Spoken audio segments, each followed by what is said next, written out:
Hello, my name is Marcus. I'm the compiler of a collection of therapy quotes entitled Psychoanalytic Self-Awareness Quotes. This is TQ 908. Therapy quote number 908. The first part of it is in his review of Fairbairn's book, Winnicott wrote, quote, "At root of the schizoid personality is this failure on the part of the mother to be felt by the infant as loving him in his own right as a person." So I thought this would be a follow-up to the schizoid pattern. So one of the threads in this series is what some authors call the schizoid dilemma, or the schizoid problem, or the schizoid situation. It just means where a person,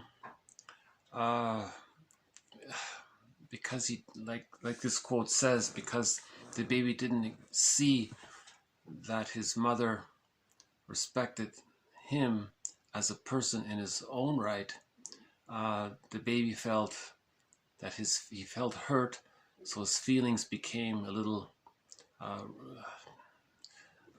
maybe split off and dissociated, or repressed, or put into the unconscious, or in metaphor, the feeling self is exiled, that kind of thing. So that kind of feeling of not feeling fully real, because the feelings are wounded, so you deny the feelings. So that means we're not going to feel fully real if we're not in touch with our feelings. So there's a little bit of feeling. It's like that children's book, The Velveteen Rabbit. The character said they wanted to feel real, like, you know. So when there's trauma, the person feels a little bit unreal. So we're just using this term, the schizoid problem or the schizoid dilemma, just in its broadest term. There's a wide range of applications around this term. For example, Masterson said that the schizoid dilemma is that emotionally, the person constantly feels on the verge of being either engulfed by the other or abandoned by the other, and they're emotionally oscillating back and forth constantly between these two fears. His analogy was, imagine the client in the therapy room. He moves his chair forward. He feels that he's going to be engulfed, so he moves his chair back. Now he feels he's about to be abandoned, and then he repeats and he oscillates and he moves the chair back and forth. That was his analogy of what the person with the schizoid dilemma does emotionally with people. They have this strong need for love, at the same time the strong fear of it. So they're going back and forth like this, right? So I thought this quote emphasizes the mother ideally sees the child, respects the child, respects the reality of the child as a person in their own right. The child is a person.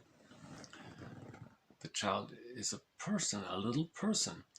But the baby interprets mother's life force unavailability, maternal unavailability, or if the mother's not offering her maternal reverie, or if she's being misattuned, not using using the bottle and the schedule, and not being attuned to the baby's needs.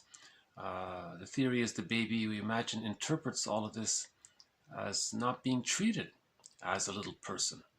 The baby feels maybe objectified or devalued or used or exploited and shamed, humiliated, and all of that.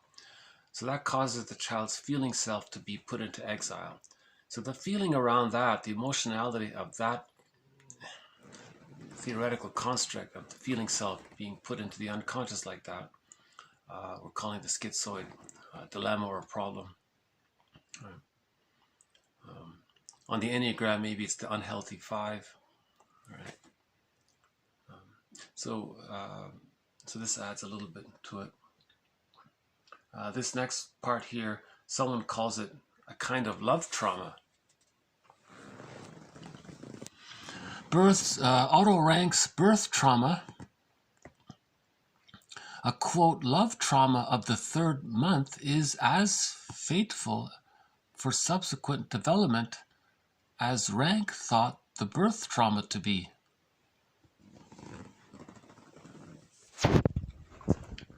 So this author, Otto Rank, a little bit, his most famous idea is that if there's a birth trauma, then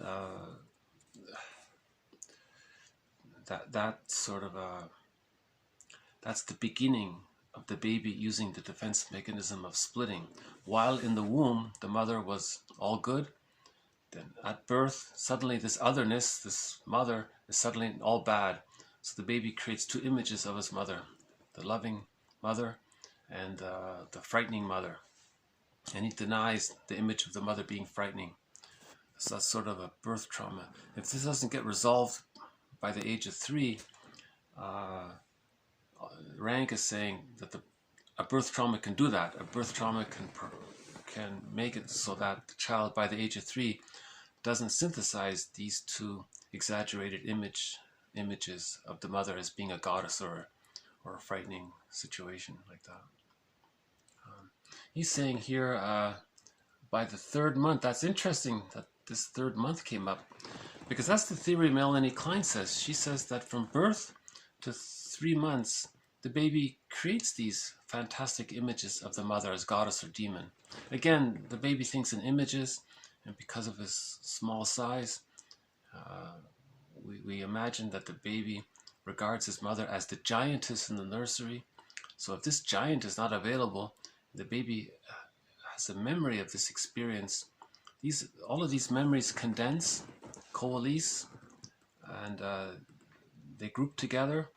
And it's because the baby thinks in images, these memories and his memory way of recording his memories, he creates a kind of a fantasy image around these memories of the mother being like a frightening creature or something like that. And likewise, when the mother is loving, the mother is this wonderful being, divine being. So myths and fairy tales sort of describe this with their images of good fairy godmother and the witch, or the good goddess and the demon creature, and that's meant to talk about the defense mechanism of splitting. That's the theory. Myths and fairy tales, one of the main psychological patterns, is converted into fairy tale and mythological motifs. So mythological motifs, fairy tale motifs, spring from the psychological pattern of the defense mechanism of splitting. That's the theory. Right? So the baby thinks in these unrealistic, wild images. The mother's not a goddess or a demon, but the baby, in his unconscious psyche, the theory is that's how the baby sees his mother. And because these two images are split apart and they don't interact with each other, so it's called compartmentalization. When the mother is refusing, the baby thinks that this is not his mother. When the mother is satisfied, oh, that's the goddess, that's okay. But beginning at the age of 3 months, he says, there's another reference to the 3rd month. At the beginning, at the age of 3 months, with enough love, as long as the loving memories outweigh the frustrating memories, these unrealistic, wild images the baby creates, they start to come together. They begin to come together, and by the 6th month, these images are healed, and a synthesis, a new image emerges. Like the third side of the coin, let's say. So there's this new image that's the outcome of the fusion or blending together of the two unrealistic images, and we have this birth of this new image. So the synthesized image of the two unrealistic images are closer to reality. The reality is the mother is a human being who's the same person who's loving and frustrating. That's the reality. So the synthesized image is closer to reality. Yeah. Now, if this doesn't take place, why wouldn't it take place? This wouldn't take place if the frustrating experiences outweigh the satisfying experiences. The child needs to feel safe enough. If the child feels safe enough, these two images come together and the baby gets to see the mother as a realistic whole person. Now remember, if the mother is more frustrating than loving, Fairbairn says, the more frustrating the mother is, the more the baby needs the mother, the more he clings to the mother, but she's so frustrating. How does he deal with the anxiety of this? He keeps on using the defense mechanism of splitting. Goddess and demon images. Right? So it's unrealistic that way. And that's a developmental trauma, because splitting precludes differentiation from the mother. Right? If the child doesn't separate his self-representation from the other representation, he doesn't know himself. He's still fused there with the mother in the psychological, emotional, invisible.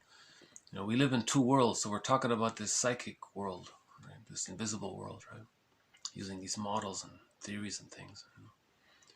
So in this invisible world, the image of the self and the image of the other are still fused, With enough love, the child differentiates. Right? And then by the age of 3, he achieves a psychological birth, and he has access to the real self, and he knows himself, his ontological security and basic trust, all of these things. But if this doesn't take place, then he's still using the defense mechanism of splitting. Splitting precludes mourning. If in later life the person doesn't mourn losses, that's aggravated grief, complicated grief, prolonged grief, chronic sorrow, pathological nostalgia, melancholia. It can lead to burnout. It can possibly lead to a nervous breakdown. Someone said it's stress on stress. Someone said it leads to the symptoms of PTSD. And someone also said it can lead to a person becoming a curmudgeon, not an elder in later life. So this splitting means that the mother's too frustrating. So the child is always denying the existence of this. So there's a huge unconscious ambivalence that he's not facing, right? In later life, this leads to all X, all Y thinking, either or thinking, black and white thinking. Okay, prejudice comes from there. Okay, this all good, this all bad. These kinds of that's an outcropping of the defense mechanism of splitting. It's still being used. See, the inner world distorts how we see the present, makes us distort how we see the present world.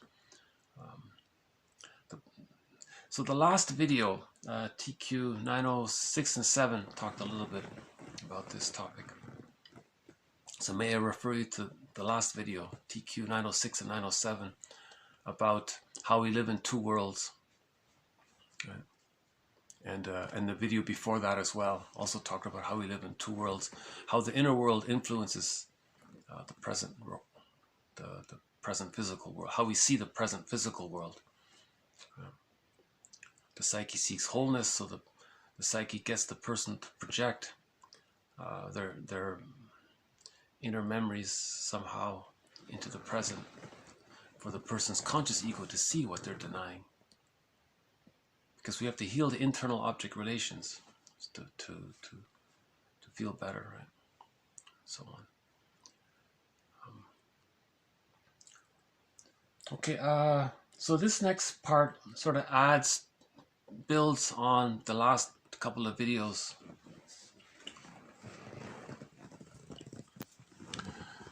Okay, while the baby's mother is in some measure satisfying, she is also in some measure unsatisfying, which creates the need to internalize her in an attempt to make her more satisfactory, i.e., to deal with the problem in the mind because it cannot be dealt with in outer reality. Only after internalization is it split into a good object and a bad object in the inner fantasy world, and therewith ambivalence arises. The good object is then desired, while the bad object is hated and rejected. The stage is now set for the manipulation of these internal objects by the neurotic techniques of the transitional period.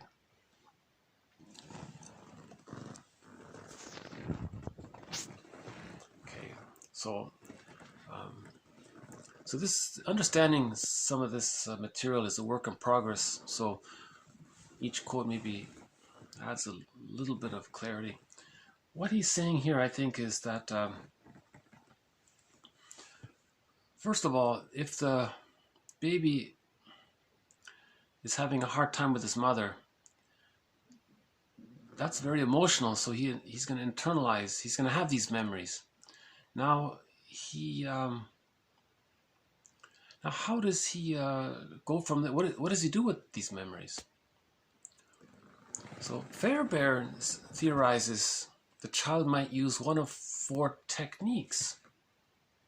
So remember, there's the image of the mother that's satisfying, and the image of the mother that's rejecting. That's the defense mechanism of splitting. So the 4 techniques are, okay, so I just want to emphasize the word technique here. Okay, so the adjectives describe the technique. So one technique is, Fairbairn says, the phobic technique, where the good mother and the bad mother are viewed outwardly. Okay, so he needs the mother and he's afraid of the mother. That's sort of the phobic technique. He says he's afraid of the other, but he needs the other. He's going to return to the other, but he's afraid of her. He's going to return.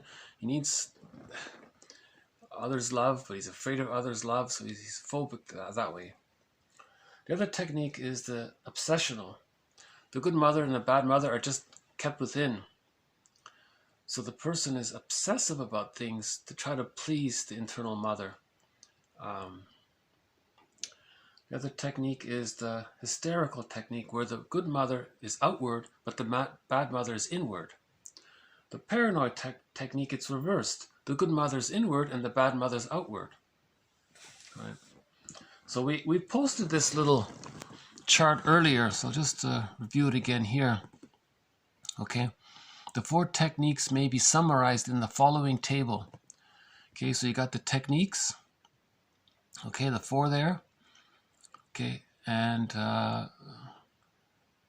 these techniques deal with the accepted object. Okay, so that's the satisfying image of the mother, and the rejected object. Okay, the unsatisfying image of the mother.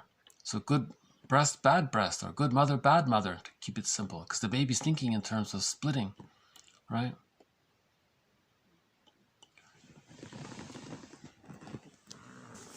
You know, maybe to overly simplify it, maybe we would say in the phobic technique, the person will unconsciously think others are good and bad.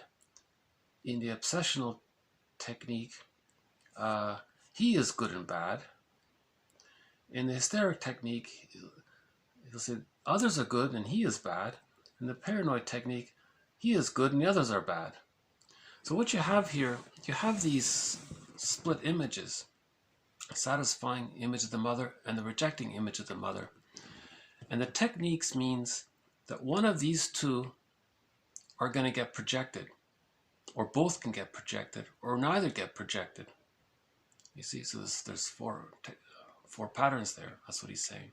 Just a theory, something to consider, Because the hysteric technique, let's say, they always overvalue others, and they're hopeless romantic. The others are so great, and they think they're not so good. And in the paranoid technique, it's the opposite. They think that they're so great, and the others are bad. The phobic is they're just afraid of people, but they need them, and the obsessional technique is it's all about order to please. I'm not really sure about that, to be honest with you, how that works. There's something about being obsessional about things. Like maybe there's the OCD is from this idea where the mother, the image of the mother as being good and bad is just kept within. It's not necessarily projected outward. Or maybe it is projected outward. Or maybe to prevent the person from projecting them outward, the person wants to be very orderly or something. I'm not sure about that. The hysterical technique and the paranoid technique seems a little kind of familiar, but these other two I'm not sure about.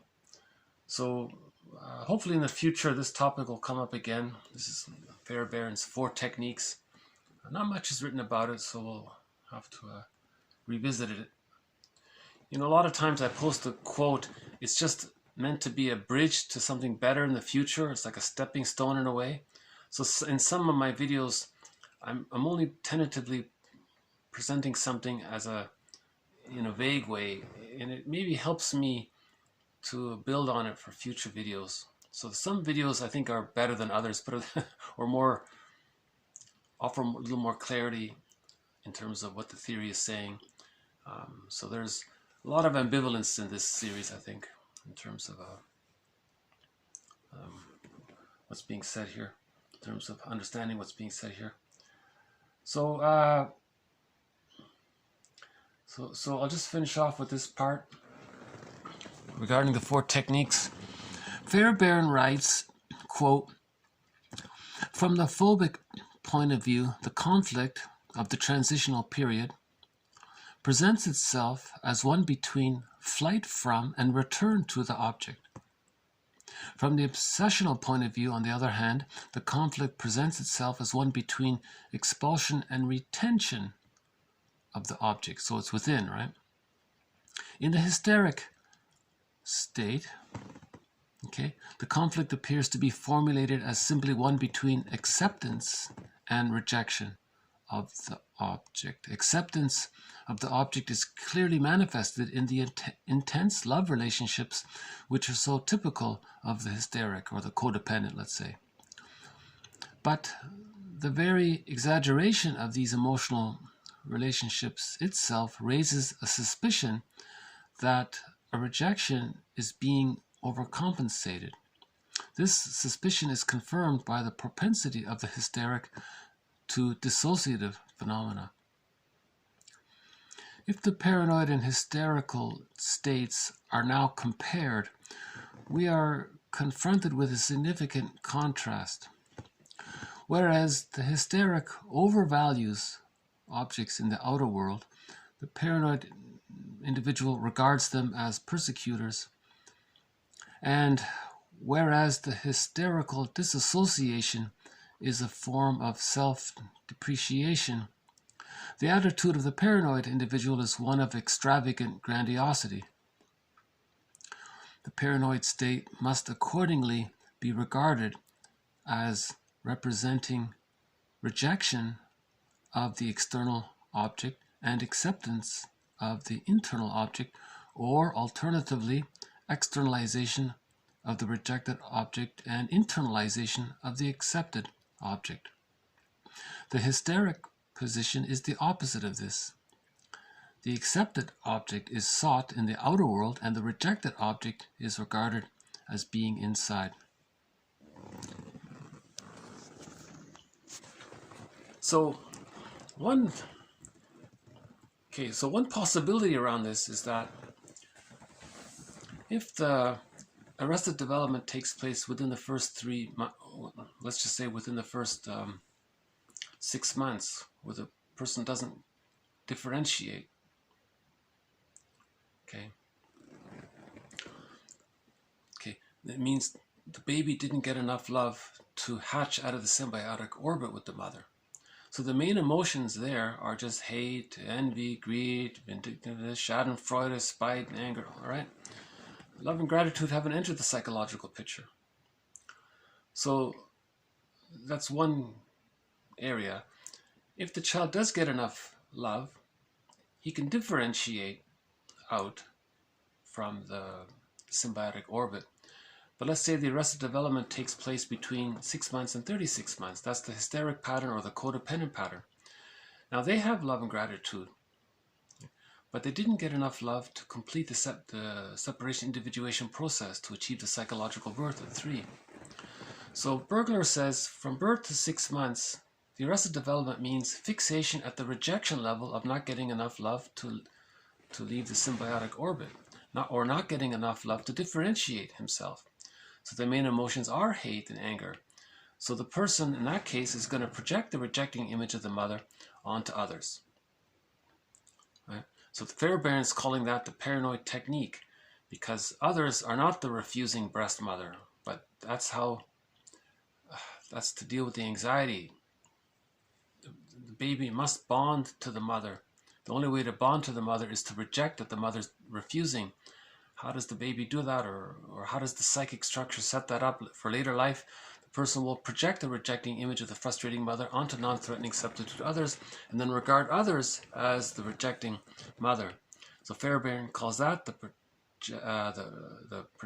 paranoid technique, right? In other words, others are not okay and he's okay. He has to say he's okay because he has to be bonded to the fantasy, to the good mother, and so he internalizes the need for love as the good mother, and he rejects the reality that the mother wasn't emotionally available. Okay, so that's the splitting defense mechanism, works that way. But in the codependent pattern, the person has enough love and they can give it, and they're looking for more, I think.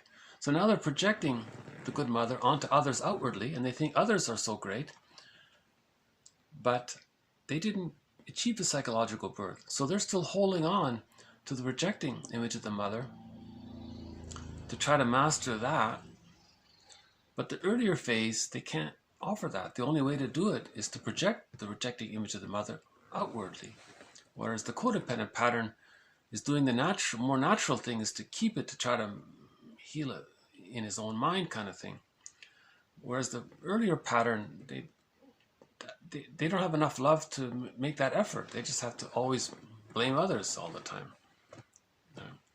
So I think that's the idea, just sort of a tentative, this is just sort of my own tentative way of trying to understand this theory of these techniques.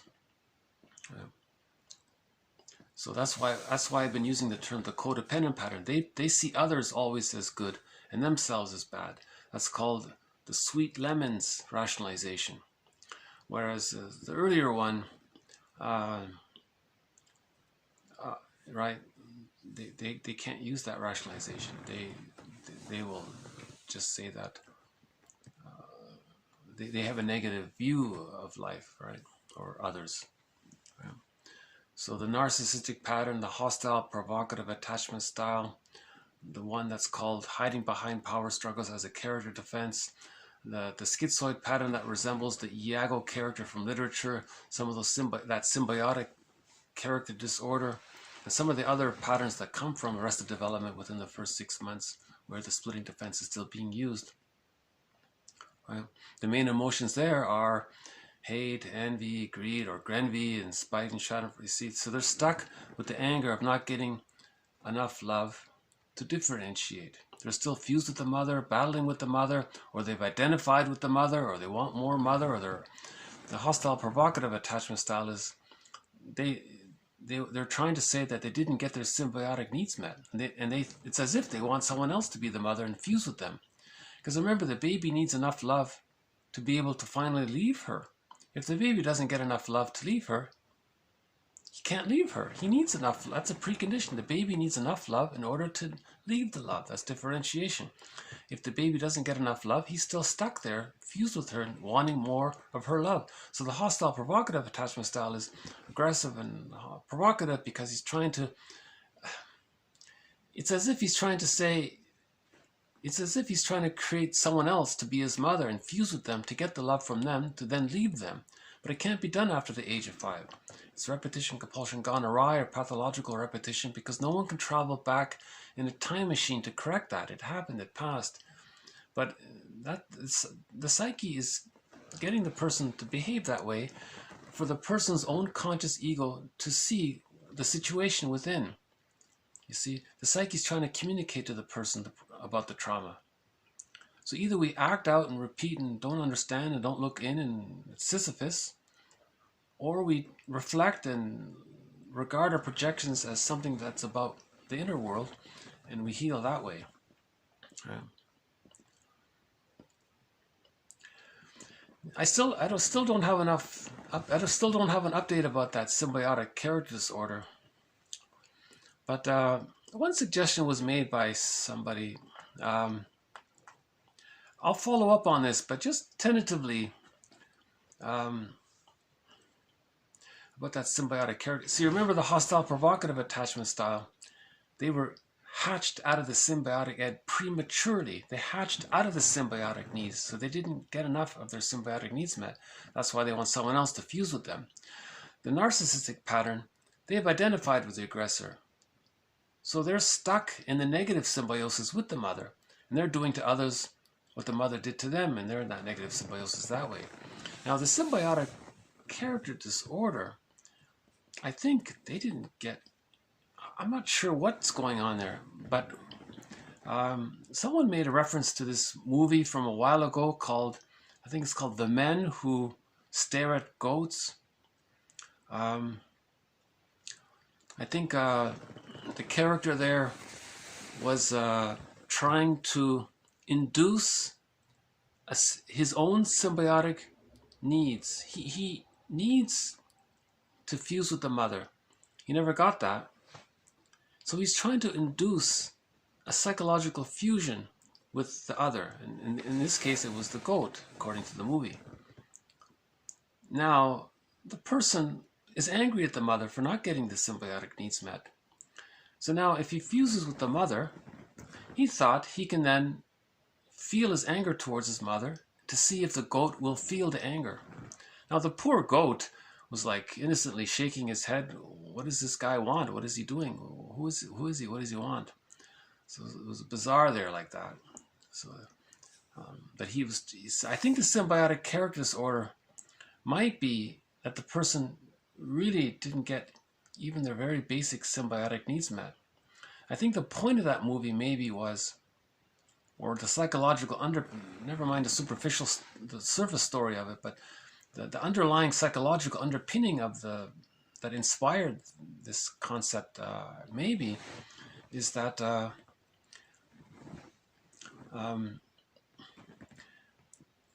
the idea of the symbiosis. So the baby and the mother have one mind, right? So if the baby feels something, the mother should feel it, right? Then the mother feels it and then sends the love in response.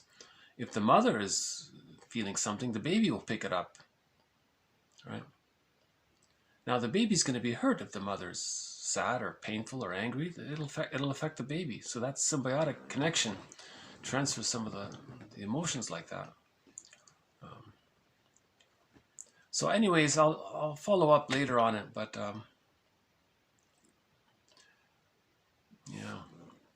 So okay. So back to this issue of the splitting defense mechanism, right? So the soul is fragmented. Healing is when we heal the splits. When the splits come together, we're healing. In order to heal the splits, we have to face the unconscious ambivalence with the mother, which means the person would consider the possibility that when they were a baby, that maybe the mother didn't offer her maternal reverie, wasn't attuned to the baby's needs, or was emotionally unavailable, or didn't treat the baby as a person in their own right because she was busy or distracted. Not to blame the mother, just to try to understand, right? And then if that's the case, the person can begin to forgive the parent, recognizing that the parent was caught in their existential dilemma. The parent may have had prenatal trauma, birth trauma, developmental trauma, situational trauma at the dentist's office, trauma while getting the tonsils out, trauma with siblings and family members, could have been school shock, forced relocation. So the parents may have been caught in their existential dilemma. And one author says they didn't achieve the psychological birth. She said they were psychologically incomplete, so they couldn't offer a secure attachment style to the child. So we have a little understanding for our parents that leads to forgiveness. That relates to recognizing the reality of the unconscious ambivalence, and doing so can, in theory, bring the splits together, and then we can get the key out from under mother's pillow. That means differentiation. And then we know ourselves. Then we're no longer battling with the mother in some symbolic form, or being her and doing to others what the mother did to the child, to communicate to others that that's what the mother did to the child. If the mother objectified the child and used the child, that person grows up and he does those things to others. He's trying to communicate that when he was a baby, that's what his mother did to him.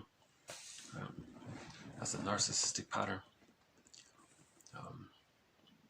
So we, in previous videos, talked about the narcissistic pattern. A previous video talked about the schizoid pattern resembling the Iago character. We talked about one of the patterns called hiding behind power struggles as a character defense. I think that's about the battle at the feeding. So the person recreates arguments with others to try to master that trauma. And I think now in this video, we're just adding a little update to this symbiotic characters order a little bit there. So each time we're just... There are about a dozen threads throughout the series.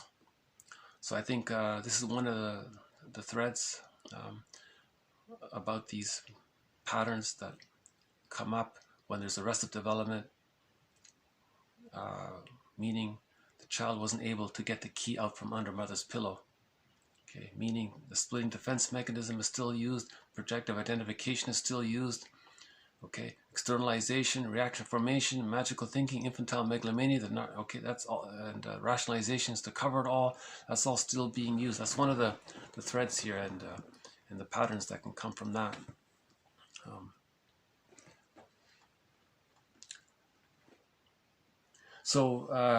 Yeah. So one way of talking about it is this techniques idea.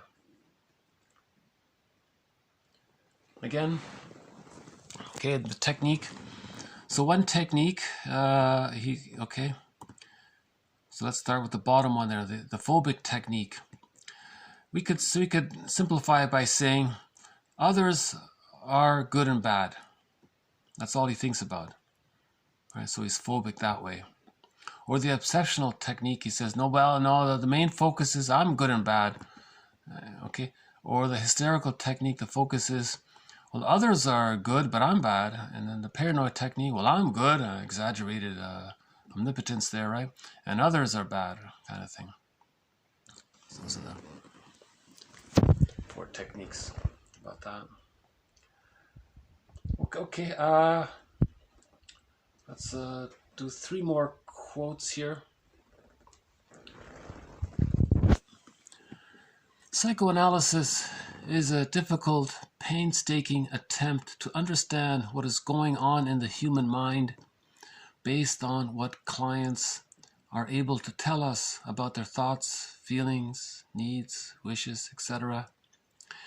It is, in particular, a study of the relationship of the ego to its internalized objects. So Fairbairn has this thing called the splitting of the ego, the conscious ego. Okay. Now this part of this ego goes into the unconscious. So now there's the unconscious ego. Now the unconscious ego further subsplits to become the minds of all the internal objects. Again, the satisfying mother, the enticing mother, the rejecting mother, the satisfied self, the enticed self, and the rejected self. There's 6 object characters there. So these internal objects are condensed memories in imagined form or fantasized personifications. Fantasized personifications or internal objects or condensed memories. Baby thinks in images. Okay. So we have these 6 characters in here almost. Each of them has a mind. This mind represents the unconscious ego. This unconscious ego was split away from the conscious ego. Now the unconscious ego has a connection to the conscious ego.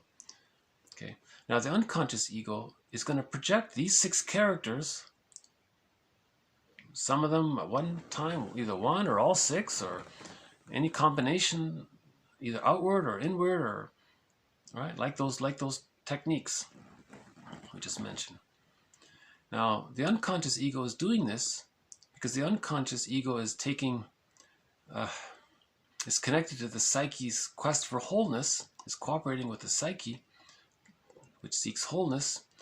So the unconscious ego is doing these projections to get the conscious ego, to get the person to see that when he's projecting these strong attitudes upon others, it's meant for the conscious ego to get the message that his own unconscious ego is showing the conscious ego his internal object relations world. You see? So this is, Laughlin calls this the mirror defense. The unconscious ego is projecting onto others so the conscious ego can look at others and regard that as a mirror.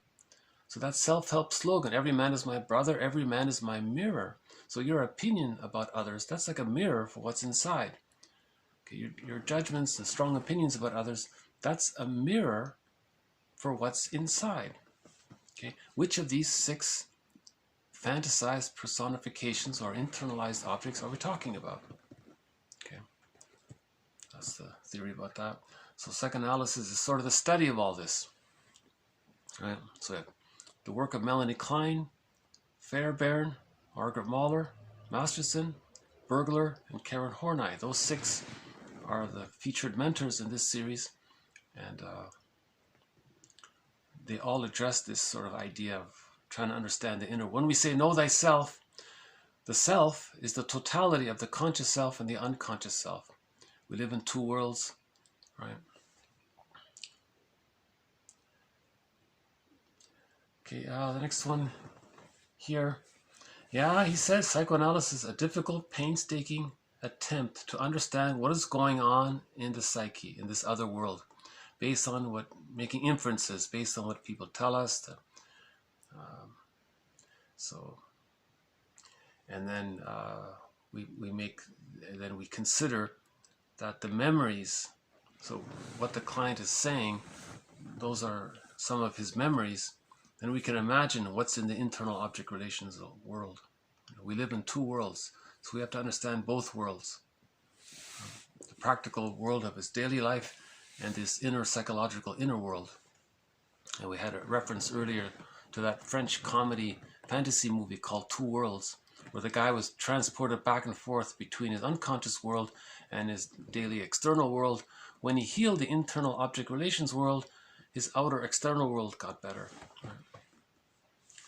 Winnicott writes, quote, a belief in the developmental process in the analyst,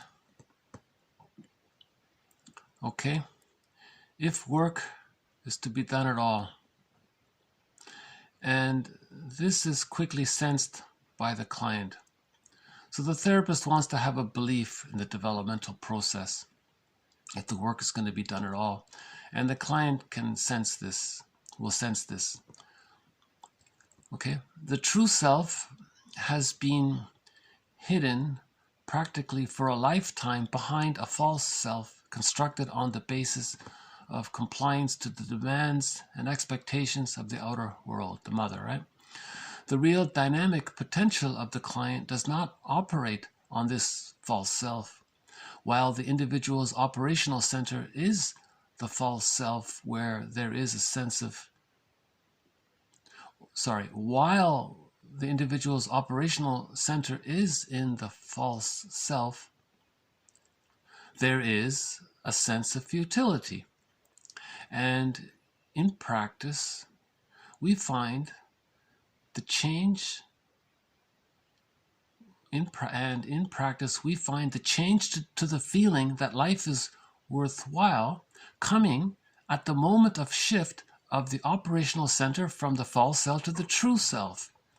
That which proceeds from the true self feels real. Okay, that which proceeds from the true self feels real. So Winnicott's famous for his sentence, the false self is meant to protect the true self, not replace it. The false self is meant to protect the true self, not replace it. So we want to, okay, so that which proceeds from the true self, or Masterson's real self, feels real. That's mastersense, that's meaningful for the person. So that cures the schizoid dilemma of feeling unreal and all that. To operate from the false self, the person's going to continue to feel that there's something missing in life, right? Constantly searching for a genuine synthesis based on the handling of clinical evidence of psychoanalysis and the philosophy of the person.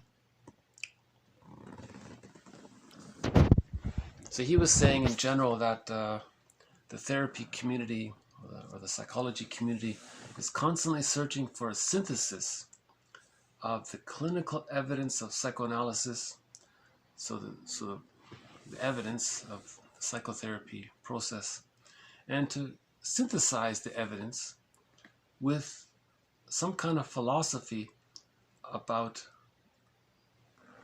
people, about who we are as people, right? Existential philosophy. So the study of our humanity, the humanness, and understanding the psycho. That's the two worlds, right? We live in two worlds. So we want to synthesize our understanding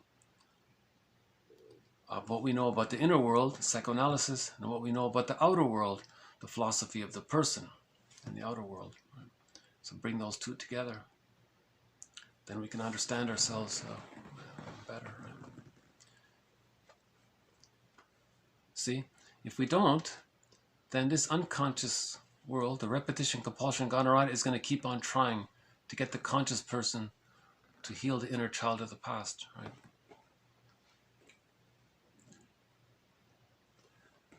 Okay, so these quotes also come from Harry Guntrip.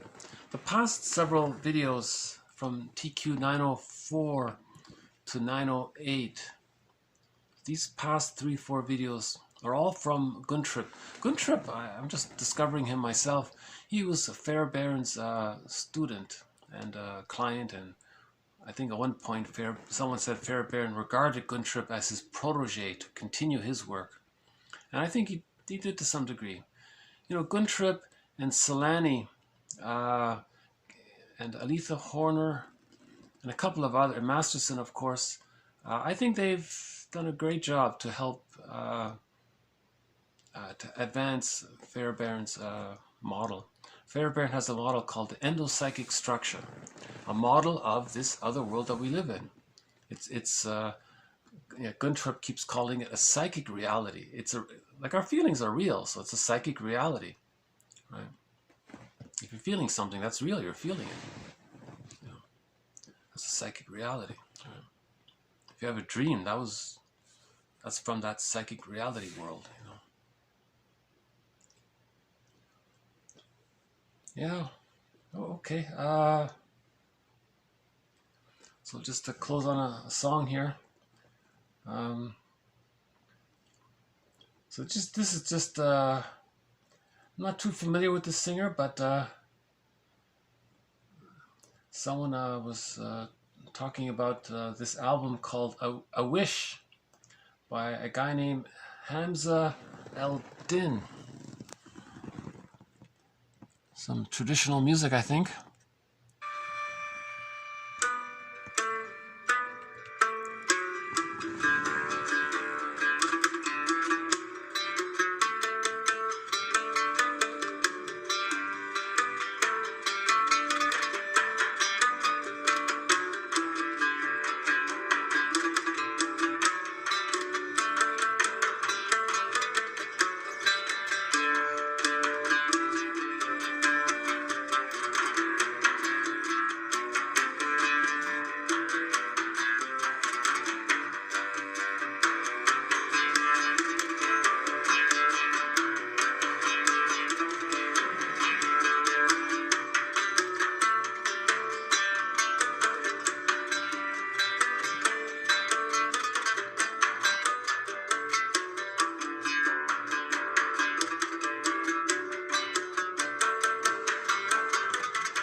So the whole CD is sort of instrumental like this, and he sings a little bit sometimes. These are traditional folk songs.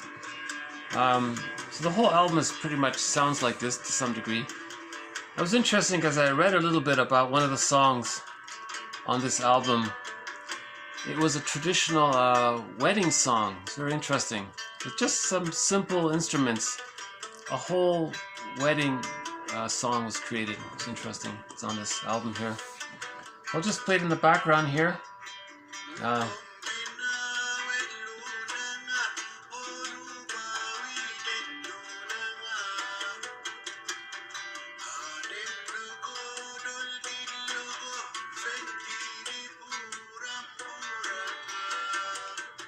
it's fun learning about new musical styles.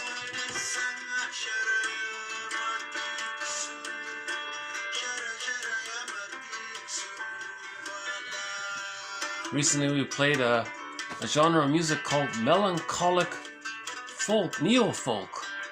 It's a new musical genre, and there's some very old traditional music from thousands of years ago, I think.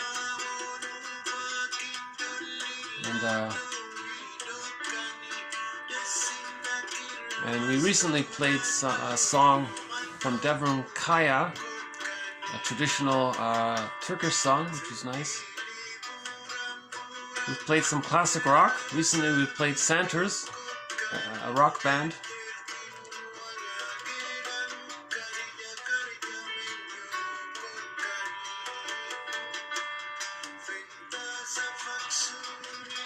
Okay,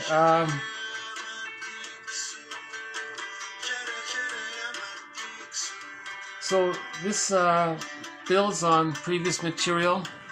I think the last few videos, offered some little depth to it. This maybe just sort of supplements previous material.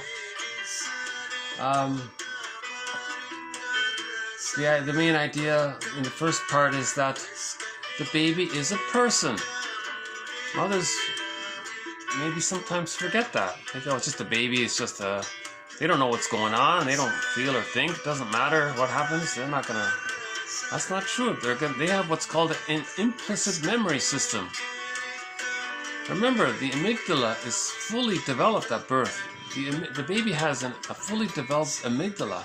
The amygdala stores all these frightening memories. The amygdala thinks in these images, So the baby has memories. The baby has memories. The baby is a person. People have memories, So that's an important point. There's an interesting phrase, love trauma of the third month. Love trauma of the third month. That's a developmental trauma, meaning the person didn't get a chance to allow the splitting defense mechanism to become resolved. They're still using the splitting defense mechanism. The splitting defense mechanism is meant to be existential hearsay by the age of 3. If it doesn't get resolved by the age of 3 at the latest, that's a developmental trauma, or a love trauma of the third month, or whatever month, a love trauma of any month between the 3rd month and the 36th month. So a love trauma of the 3rd to 36th month, that's a developmental trauma. Now this developmental trauma is equivalent, he's saying here, to Rank's description of the birth trauma. It's just the birth trauma just happened a little later on, because the hippocampus didn't come online, The hippocampus comes online at around 3, right? The conscious part, right? Okay, so I struggled a little bit with this 4 techniques, but hopefully there's a little bit of extra slight clarity to it. Okay, the satisfying image, so the splitting is still there. What's the person gonna do? How is he gonna deal with the psychic pain of this splitting all the time? Still being fused with the mother, being so angry at the mother, always needing to deny that the mother was so painful. How does the baby deal with the deep memory of the mother being so hurtful, impinging, engulfing? Well, one way is the phobic technique, so just being afraid outwardly or obsessive technique, being obsessive, or being hysterical, the good is out and the bad is in, or the reverse, the paranoid technique, others are bad and he has to compensate that he's good with the exaggerated, what do we say here? An exaggerated, extravagant grandiosity. So this extravagant grandiosity is an amplification of infantile megalomania, right? Because infantile megalomania still exists in the first 3 years. It's meant to be existential hearsay by the age of 3. Infantile megalomania means the baby thinks, we theorized, if the baby were to have thoughts about his experience, it's as if he might think he were a little god. Infantile megalomania, he has a need, it all gets met. It's all about him, the world's his oyster. So same thing in the first 3 months. It's all about him, infantile megalomania. Now, if the child's so traumatized there, he doesn't get a chance to resolve out of that. He's going to do a reaction formation. He's going to amp up his infantile megalomania, extravagant grandiosity. So the baby is really,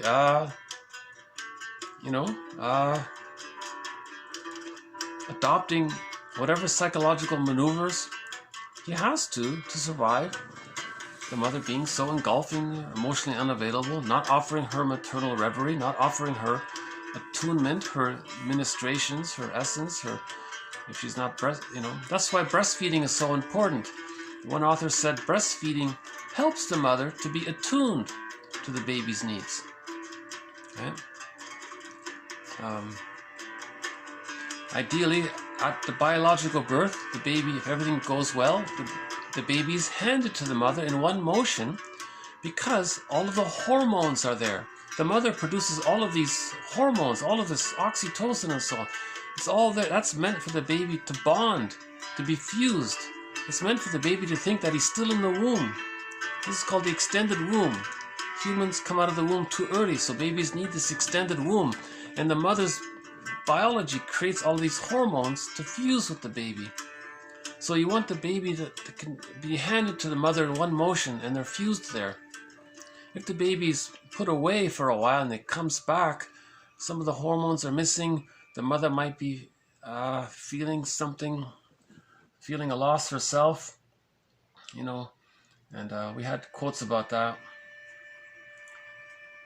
One theory was if the baby's returned to the mother beyond a minute or two, the mother may unconsciously reject the baby.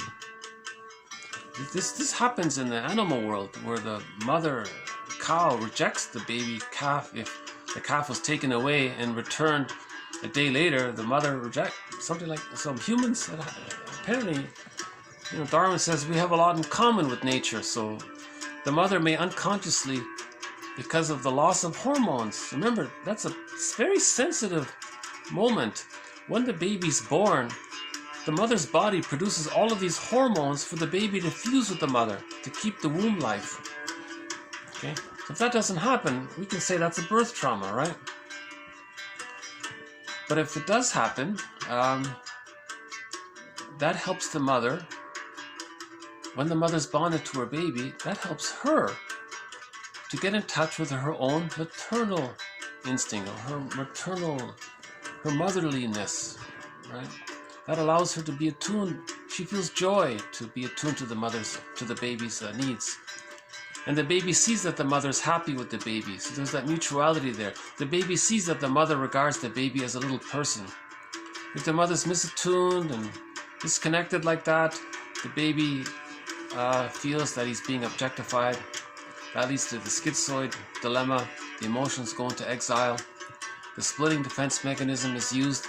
And then these 4 techniques arise out of it. The phobic, obsessive, hysteric, paranoid technique. Emphasis on the word technique here. Now these techniques of constantly projecting and reprojecting, that's a developmental trauma. That's Sisyphus, and the person may keep using these infantile immature defense mechanisms of projection and splitting, and, coaxing others to take on a role, and expressing your anger towards the mother, right? 50, 60, 70, 80 years later, still angry at the mother. by projecting her onto non-threatening substitute others, still battling. That's the negative symbiosis. They're stuck there, you know.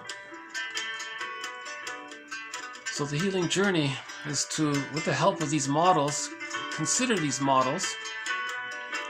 That helps to this self-understanding is giving witness to ourselves. Grief is healed when it's witnessed by a caring other. We want to witness ourselves, so we want to heal ourselves.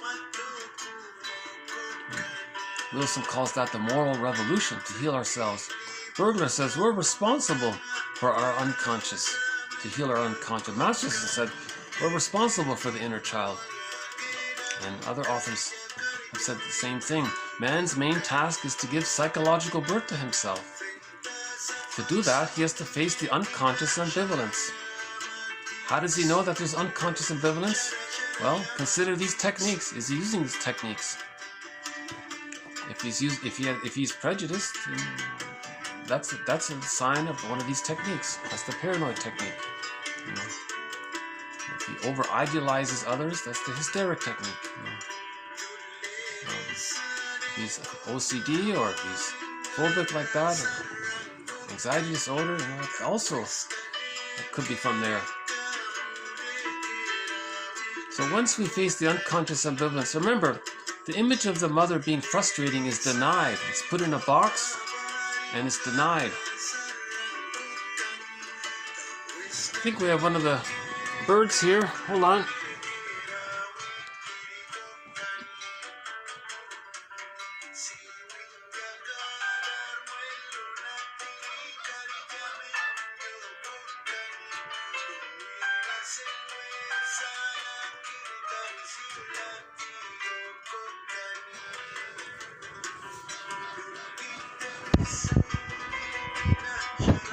Yeah, they have their world, huh? Crows live in... Do crows live in two worlds? They probably do. They have their emotional worlds. And mammals, birds, they feel, right? Okay, so we tried to add some update on the 4 techniques idea. Psychoanalysis is a difficult, painstaking attempt to understand what is going on in the human mind based on what clients say, and we're looking for patterns. And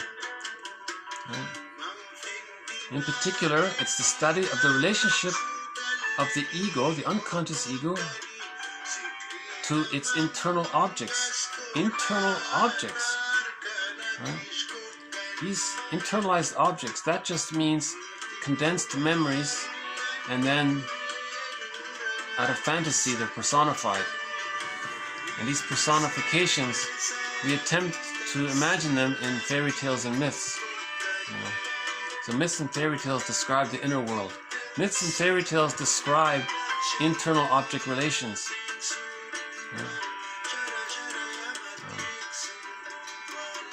In a fairy tale, when there's a wedding, that means the person integrated something about themselves. He owned something he didn't know about himself. So that's called, Woodman calls that the inner marriage. When you reintegrate back into yourself something you previously disowned in childhood. You got it back. So the metaphor is the wedding. The masculine is the conscious ego, and the feminine character is the feeling set, what you disowned, the feeling set, because the feelings get disowned.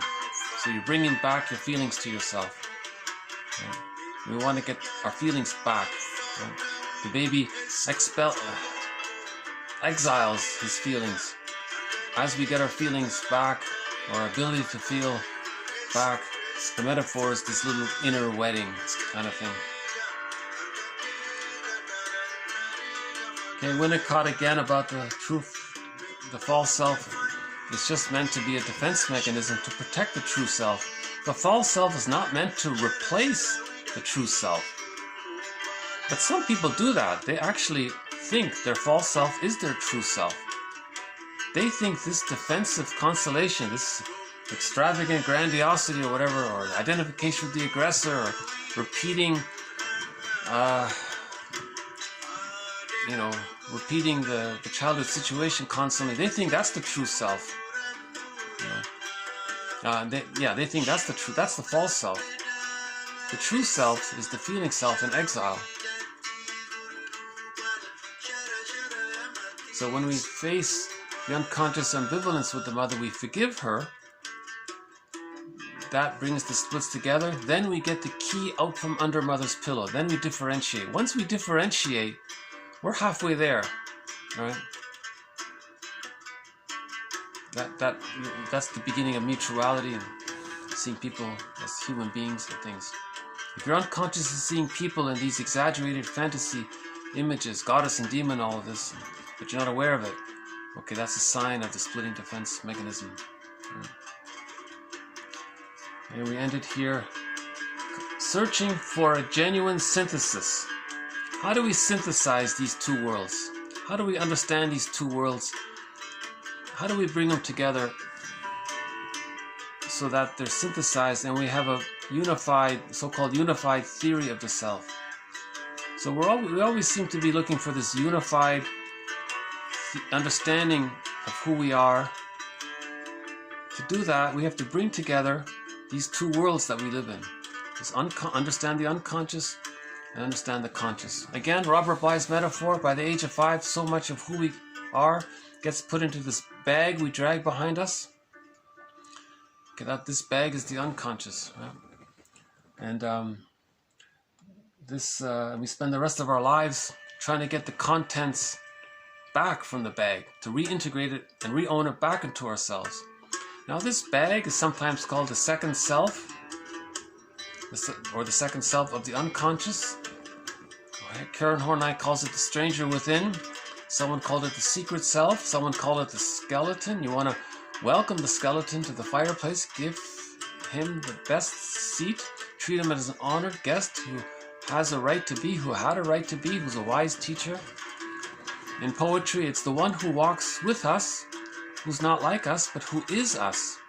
In literature, this is the motif of the double. So we mentioned earlier in that movie, the guy was arguing with this character in the movie. It was a metaphysical fantasy sci-fi movie. He was arguing with this other character. He didn't know it was him. It was the double, the motif of the double. It was everything that other character represented, everything about him that he didn't know. This other character was him. And when he hurt this other character, he was hurt. Because they're the same. They're one. Right? One poet says, there's someone living my life and I know nothing about him, kind of thing. It's the one who walks with us, okay, the double, who's not like us, so you don't recognize him because you don't know him, but he is you, right? Sometimes called the alter ego. Now all of the energy in this bag, we can say that's the id, the energy of everything in this bag. That's the id. So we want to make the id and bring it into consciousness. Where id was, consciousness shall be. Right? Make the unconscious conscious, we keep saying. Right? So if we can understand this unconscious second self of the unconscious and our conscious self, and synthesize our two understandings of the two sides, we would have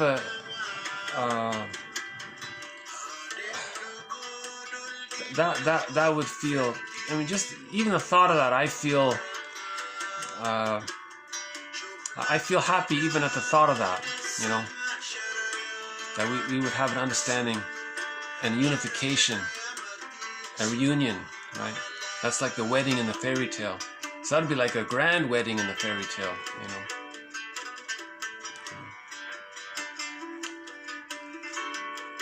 Okay,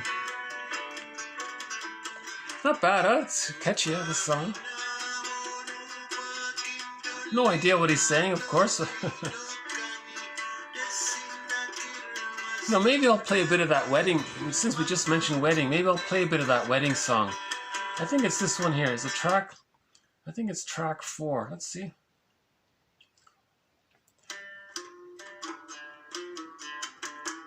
Yeah, I think this is the one, track 4.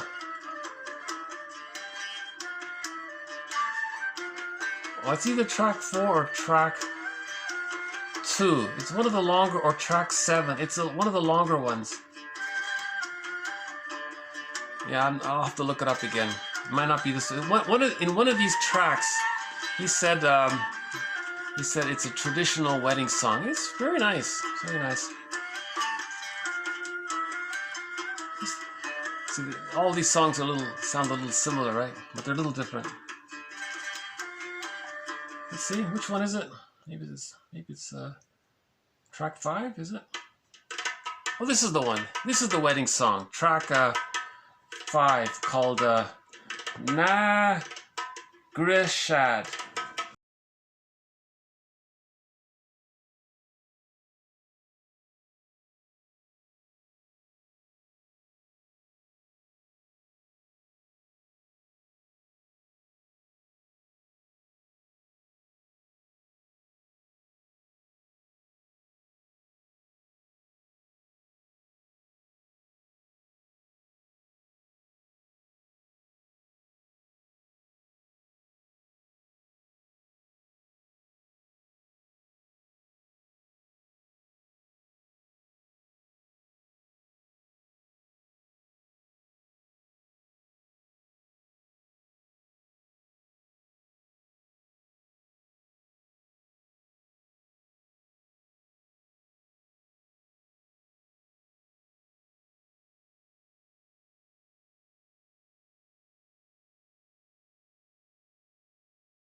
But what's the first track? Oh, the first track is called Greetings. That's also a good little track. The first one here, it's called Greetings. Oh yeah, this is how I learned about this CD. I heard this song. This song is called Greetings.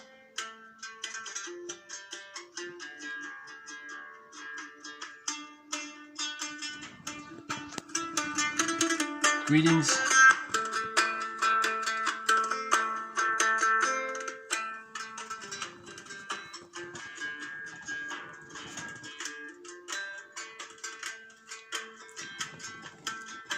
Okay, so greetings to whoever's watching.